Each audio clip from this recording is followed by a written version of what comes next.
আগ্নেয়গিরি বা ভলক্যানো।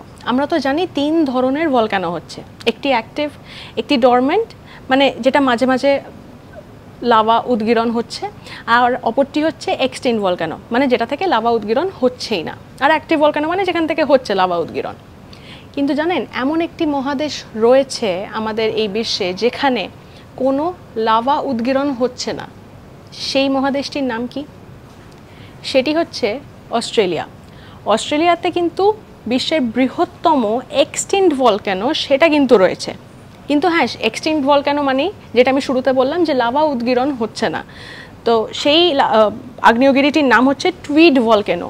কিন্তু এছাড়া অ্যাক্টিভ ভলক্যানো যদি আমি বলি সেরকম কিন্তু কোনো ভলক্যানিক অ্যাক্টিভিটি কিন্তু সেখানে হচ্ছে না, আর এটি কিন্তু একমাত্র মহাদেশ, মানে আমি অস্ট্রেলিয়ার কথা বলছি। ইন্টারেস্টিং না? এরকম কিন্তু নানা ফ্যাক্টস রয়েছে আমাদের কাছে। আপনারা যারা অস্ট্রেলিয়ায় গেছেন আপনাদের এক্সপিরিয়েন্স কেমন সেগুলি কিন্তু আমাদের সঙ্গে শেয়ার করতে ভুলবেন না। লাইক, শেয়ার, সাবস্ক্রাইব করুন এবং সঙ্গে রাখুন আজ তাক বাংলাকে।